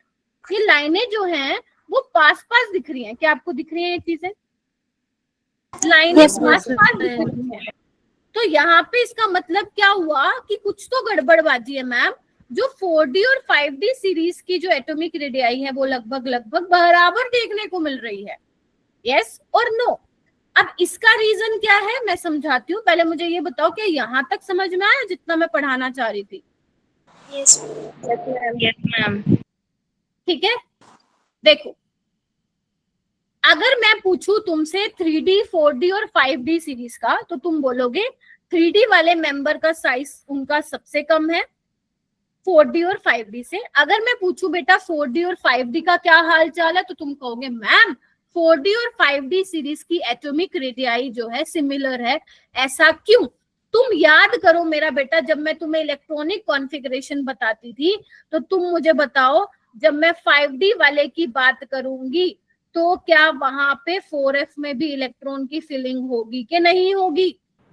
होगी। सोच के बताओ सारे, बोलो। क्योंकि 4f 5D 6s होता है ना, तो यानी कि 5D जो मेंबर है उसमें 4f के इलेक्ट्रॉन की भी फिलिंग हुई होगी, 14 इलेक्ट्रॉन भरे होंगे। क्यों भरे होंगे? क्योंकि याद करो आपका जो लेंथनम था वो डी ब्लॉक एलिमेंट था ना 57, उसके बाद सीधा 72 वाला आ गया ना होफ्नियम। तो लेंथनम के बीच में जो ये 58 से 71 है उसमें क्या है, 4f में तो इलेक्ट्रॉन की फिलिंग हो रही है बिकॉज ये f ब्लॉक के एलिमेंट्स है। Getting my point? तो 71 में पूरे 14 भर गए, तो इसीलिए होफ्नियम में भी क्या है, आगे 14 भर रहे हैं। यस और no? Yes ma'am. Yes, ma'am. समझ पा रहे हो जो मैं बोल रही हूँ? और आप लोगों को पता है बेटा सबसे गंदा शील्डिंग इफेक्ट किसका है? F block. एफ वालों का। एक बात बताओ, अगर एफ वालों का गंदा शील्डिंग इफेक्ट है तो क्या न्यूक्लियस की पकड़ वैलेंस शेल इलेक्ट्रॉन पे ज्यादा होगी या कम होगी? ज्यादा होगी। ज्यादा होगी। सारे कन्फर्म कीजिए, ज्यादा होगी या नहीं होगी? ज्यादा होगी कि नहीं होगी? अगर मेरे फोन का बेकार सा स्क्रीन गार्ड है तो जैसे ही गिर गया मेरा फोन तो मेरी तो डिस्प्ले टूट जाएगी। बोलो क्या कहते हो? यानी फोन Yes, की ma'am. डिस्प्ले को फ्लोर ने एकदम झट से पकड़ लिया। तो सेम यहाँ पे भी यही चीज है। तो इसीलिए जो साइज है, वैसे तो जब हम डाउन द ग्रुप आते हैं साइज बढ़ना चाहिए ना, तो 5D का ज्यादा होना चाहिए। लेकिन क्या होता है, इतना ज्यादा नहीं बढ़ता, बल्कि कितना हो जाता है जितना 4D के मेंबर्स का है। क्या ये बात क्लियर हुई? और ये किस लिए हुई? Due to poor shielding of F4F electron, और इसी को ही हम लेंथेनॉइड कॉन्ट्रैक्शन भी बोलते हैं, बिकॉज लेंथेनॉइड्स हम उनको बोलते हैं जिसमें इलेक्ट्रॉन की फिलिंग किसमें होती है, 4F में होती है। कॉन्ट्रैक्शन का मतलब कॉन्ट्रैक्ट होना, श्रिंक होना, तो कम हो जाना।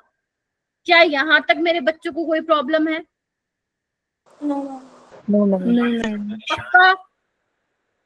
जल्दी बताइए। तो इससे होगा क्या, इससे होगा क्या, जो हमारा, ध्यान से सुन लो, जो हमारा मोलिबेल्डियम और टंगस्टन है उसका साइज बराबर होगा ऑलमोस्ट, जो हमारा नियोबियम और टेंटलम है उसका होगा, बोलो क्या कहते हो, रोडियम और इरिडियम का होगा, बोलो, रुदेनियम और ओस्मियम का होगा, समझ रहे हो ना, ऑलमोस्ट, बिल्कुल सेम नहीं बट ऑलमोस्ट सेम होगा। जिरकोनियम होफनियम का सेम होगा क्योंकि 4D 5D सीरीज के हैं। पैलेडियम प्लेटिनम का होगा सेम, सिल्वर गोल्ड का होगा, क्या कहते हो, बोलो, पक्का? टेक्टिनियम और रेडियम का होगा, बोलो। लेकिन मेरा बेटा इसका नहीं होगा, स्कैंडियम, यट्रियम और लेंथनम। याद करो, ये 3D का है, ये 4D का है और ये 5D का है। मैम क्यों, इसमें क्यों नहीं होगा? क्योंकि मेरा बेटा ये तो डी ब्लॉक का एलिमेंट है ना, इसमें तो F वाले भरे ही नहीं है, ठीक है, नो लेंथेनॉइड कॉन्ट्रैक्शन। तो इसीलिए इस चैप्टर को पढ़ने का एक तरीका है, आप मेरे ही तरीके से चलेंगे जैसा मैं पढ़ा रही हूँ तो आपकी बात जरूर बनेगी। क्लियर है सबको? देखो यहाँ पे कृपा, ठीक है, यस मैम। बहुत बढ़िया। और बताओ, कृपा, सौम्या, सारे बच्चे हो गए ना? Akash, Mandeep, Krishnapreet, Krish, Rohit, Bhavneet, Navdeep, I hope clear हो रहा है। विवेक, ठीक है, चलो ये बात भी मैम क्लियर होगी, हो गया, ठीक है, बता दो, एक्सप्लेन करना है तो कुछ, ठीक है। उसके बाद हम बात करते हैं मेटेलिक रेडियस की। मेटेलिक रेडियस क्या होती है? मेटल मेटल के बीच की रेडियस। हालांकि इतना पूछा नहीं जाता, बट जेई में यहाँ से सवाल आने लग रहे हैं पिछले लास्ट 2 साल से, तो हो सकता है इस बार भी आ जाए। तो यहाँ पे थोड़ा सा नजर दौड़ाओ। Scandium, titanium, vanadium, chromium decrease हो रहा है, लेकिन मैग्नीज का बढ़ गया है। Can you see that? Yes ma'am. Iron, cobalt, nickel का लगभग सेम है। कॉपर, जिंक में फिर बढ़ गया। मैम ये तो थोड़ा सा एटॉमिक रेडियाई जैसा लग रहा है, लेकिन आपने उसमें बताया था स्कैंडियम टू मैग्नीज घटता है, यहाँ पे आप बोल रहे हो मैग्नीज बढ़ गया। ये वाली चीज आपको ध्यान रखनी है। ये एनसीईआरटी का डेटा है जो एक्सपेरिमेंटली निकल के आया है। देखा ये गया है कि मैग्नीज के केस में मेटेलिक रेडियस ज्यादा देखने को मिली है। तो मतलब क्या बोला मैंने? स्कैंडियम से क्रोमियम तो मेटेलिक रेडियस घटेगी, बोलो। फिर क्रोमियम से मैग्नीज बढ़ जाएगी, बोलो। फिर मैग्नीज से आयरन, कोबाल्ट, निकल, देखो एक बार। फिर निकल, कॉपर, जिंक, यस और नो? यस। तो मैम यहाँ पे हमसे क्या पूछा जा सकता है? आपको ये पता होना चाहिए सबसे ज्यादा किसकी है? स्कैंडियम की है सबसे ज्यादा। फिर उसके बाद टाइटेनियम भैया जी की है, मतलब उससे कम। फिर उससे कम किसकी है? ध्यान से देखो, मैग्नीज की, देखो यही है ना, स्कैंडियम की है ना सबसे ज्यादा। कहाँ चौक गए, भूल गए? Yes ma'am. और जिंक की, यस मैम। फिर वेनेडियम, फिर आगे क्रोमियम, इस तरीके से चलता जाएगा। तो मेटेलिक रेडियस में बेटा तुम्हें ये यहाँ तक पता होना चाहिए। वो पूछ सकता है, हालांकि अभी पूछा नहीं ये वाली चीज, उसने अभी तक मैग्नीज तक का ही पूछा है, मतलब कि मैग्नीज की ज्यादा हो जाती है क्या? यस। तो ध्यान रखना, स्कैंडियम की सबसे ज्यादा, उससे कम टाइटेनियम, मैग्नीज, जिंक की ऑलमोस्ट बराबर होती है। क्लियर है मेरा बेटा? लिख लो इसको प्लीज।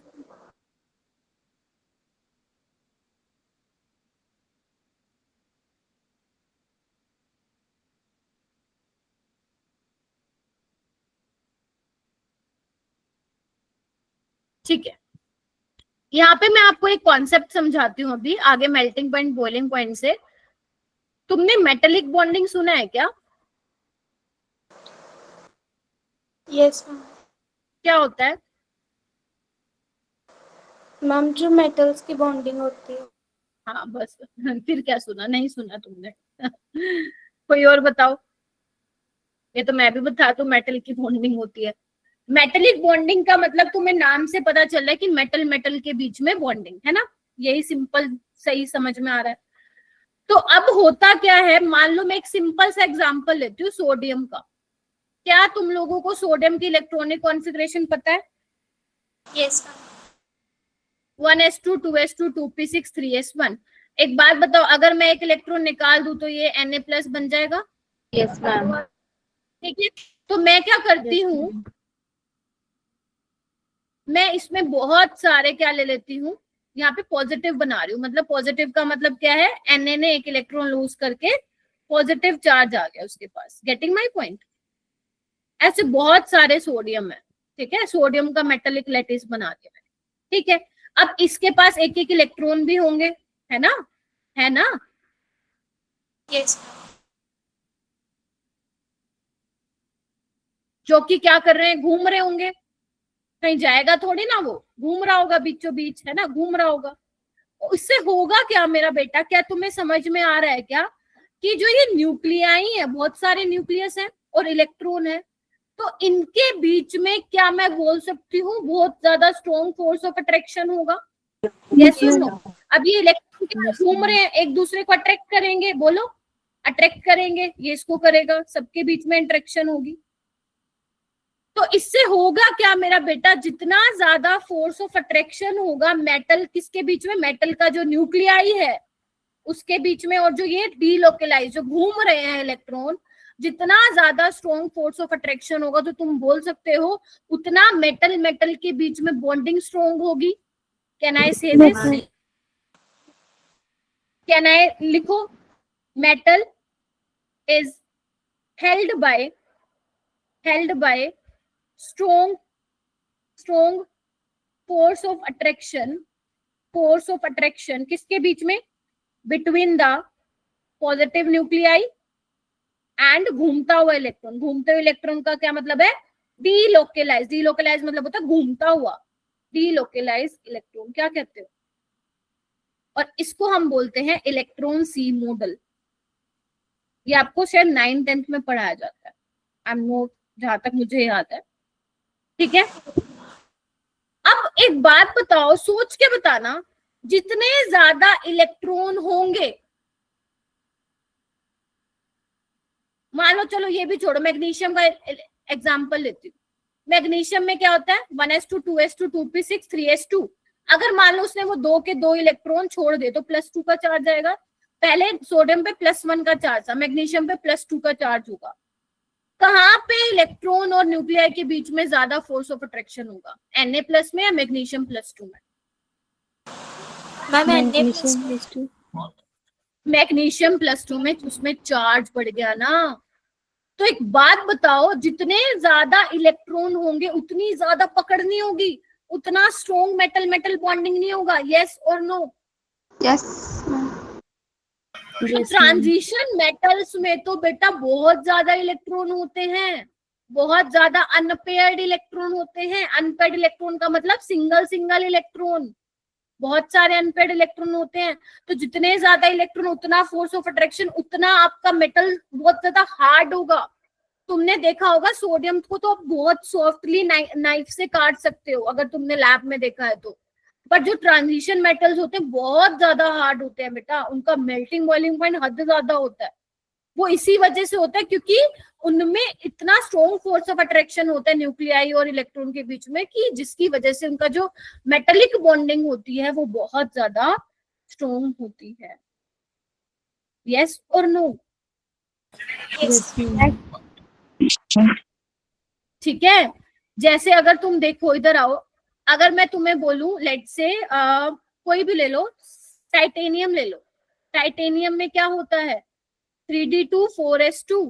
देखो 3d में कितने इलेक्ट्रॉन है, 2 अनपेयर्ड इलेक्ट्रॉन है यहाँ पे। अब देखो आगे बढ़ता जाएगा, क्रोमियम में क्या है, 3d5 4s1, 5 इसके इलेक्ट्रॉन, एक इसका 6। मैग्नीज में देखो 3d5 4s2, डी के 5 इलेक्ट्रॉन। आप देख रहे हो कितने अनपेयर्ड इलेक्ट्रॉन है। अनपेयर्ड मतलब ऐसे इलेक्ट्रॉन जो बेचारे सिंगल है, और अगर तुम इनकी पेयरिंग करा दोगे तो ये क्या होते हैं, पेयर्ड बोलते हैं इनको। बोलो हाँ या ना। Yes, ma'am. ठीक है, कोबाल्ट ma'am. में देखो, कोबाल्ट में क्या होता है 3d7 4s2, कितने अनपेड इलेक्ट्रॉन है 7 कैसे बोलोगे, डी में टोटल 5 ही आ सकते हैं, मतलब मैक्सिमम 10 आ सकते हैं। पहले एक एक भरोगे, फिर उसके बाद पेयरिंग करवाते हैं। कौन बताता है तुम्हें, हुन्स रूल बताता है, याद करो। तो कितने इलेक्ट्रॉन हो गए 3। 3 ऐसी अगर मैं निकल की बात करूं तो 3d8 4s2, तो इसमें कितने इलेक्ट्रॉन होंगे, 2 अनपेयर्ड होंगे। कॉपर में 3d10 4s1, एक भी अनपेयर्ड नहीं है, सिर्फ 4s में एक अनपेयर्ड है। Getting my point. तो इस तरीके से हम देखते हैं अनपेयर्ड इलेक्ट्रॉन। तो जितने ज्यादा अनपेयर्ड इलेक्ट्रॉन होंगे, क्योंकि उस इलेक्ट्रॉन को निकाल के ही तो पॉजिटिव चार्ज आएगा न्यूक्लियाई पे, और जो इलेक्ट्रॉन घूम रहे हैं इतने सारे, तो भाई साहब स्ट्रॉन्ग पकड़ होगी। और अगर स्ट्रॉन्ग पकड़ होगी तो मेटेलिक बॉन्डिंग स्ट्रॉन्ग होगी, और अगर मेटेलिक बॉन्डिंग स्ट्रॉन्ग होगी तो उनका मेल्टिंग एंड बॉइलिंग पॉइंट ज्यादा होगा। तो basically melting and boiling point किस पे डिपेंड कर रहा है, depend on the metallic bonding, या you can say unpaired electron. Can I say this? Yes. yes ma'am. ठीक है, ऑलराइट। तो आज के लिए हम इतना ही करेंगे, बाकी मैं कल कराऊंगी नेक्स्ट क्लास में। ठीक है, कल है ना अपनी क्लास, सैटरडे आई गेस, हाँ। तो बाकी का मैं कल पढ़ाऊंगी।